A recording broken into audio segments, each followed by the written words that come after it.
అందరికీ నమస్కారం.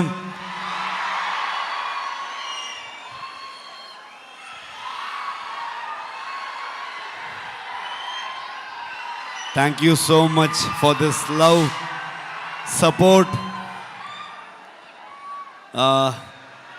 ಮನಸ್ಸಿಂದ ಮಾತಾಡಬೇಕು, ಹಾಗಾಗಿ ನಾನು ಕನ್ನಡದಲ್ಲೇ ಮಾತಾಡ್ತೀನಿ. ಏನಾದರೂ ಗೊತ್ತಾಗಿಲ್ಲ ಅಂತಂದರೆ ನನ್ನ ಸಹೋದರ ನಿಮ್ಗೆ ಟ್ರಾನ್ಸ್ಲೇಟ್ ಮಾಡಿಬಿಡ್ತಾರೆ ಅದನ್ನ. ಇದು ನಮ್ಮಿಬ್ಬರದ್ದು ಅಂಡರ್ಸ್ಟ್ಯಾಂಡಿಂಗ್ ಕೆಳಗಡೆಗೆ. Thank you so much. ಇವ್ರನ್ನ ಏನು ಹೇಳಬೇಕು, ಫ್ರೆಂಡ್ ಅಂತ ಹೇಳಬೇಕಾ, ನನ್ನ ಸಹೋದರ ಅಂತ ಹೇಳಬೇಕಾ? ಯಾವತ್ತೂ ಇವರೊಬ್ಬರು ತೆಲುಗು ಹೀರೋ ಥರ ಫೀಲೇ ಆಗಲಿಲ್ಲ ನನಗೆ. ಇವರೊಂಥರ ನನ್ನೂರವರು, ನನ್ನ ಅಣ್ಣ, ನನ್ನ ತಮ್ಮ ಥರದ್ದು ಒಂದು ಫೀಲಿಂಗ್, ಒಂದು ಸಹೋದರನ ಥರ ಫೀಲಿಂಗು.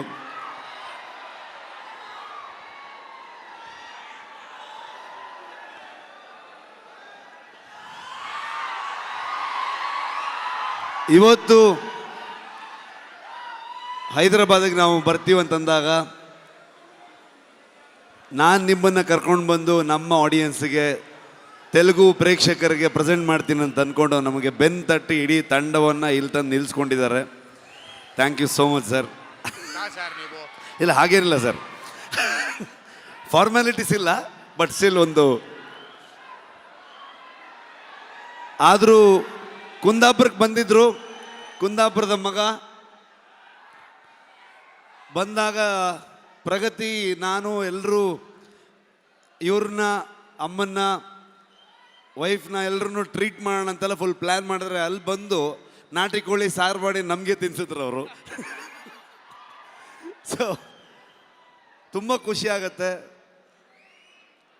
ನಮ್ಮ ಪಕ್ಕದ ರಾಜ್ಯ ಆದರೂ ಕೂಡ ಎಲ್ಲರೂ ಇವತ್ತು ಅಣ್ಣ ತಮ್ಮದ್ರ ಥರದಲ್ಲಿ, ಇವರು ನಾನು ಹೇಗೋ, ಕರ್ನಾಟಕ ಹಾಗೋ, ಆಂಧ್ರ ಹಾಗೆ ಅನ್ನೋವಂಥ ಫೀಲಿಂಗ್ ನನಗೆ ಯಾವತ್ತು. ನಿಮ್ಮೆಲ್ಲರ ಸಪೋರ್ಟ್ ಇರಲಿ. ನಾನು ಮಾತಾಡೋದಕ್ಕೆ ಬಂದಿಲ್ಲ, ನಾನು ಇವತ್ತು ತಾರಕ್ ಸರ್ದು ಮಾತು ಕೇಳಕ್ಕೆ ಬಂದಿದ್ದೀನಿ. ಕಾಂತಾರ ಚಾಪ್ಟರ್ 1ಗೆ ನಿಮ್ಮೆಲ್ಲರ ಸಪೋರ್ಟ್ ಇರಲಿ ಅಂತ ನಾನು ಕೇಳಲ್ಲ, ನೀವು ಮಾಡ್ತೀರಂತ ಗೊತ್ತು ನನಗೆ. ಪ್ರೀತಿ ಇರಲಿ. Thank you so much. Thank you so much. And ఒక్క నిమిషం, రుక్మిణి గారు ఒక picture, they wanted a picture for the media. ముగ్గురు కలిసి ఒక పిక్చర్.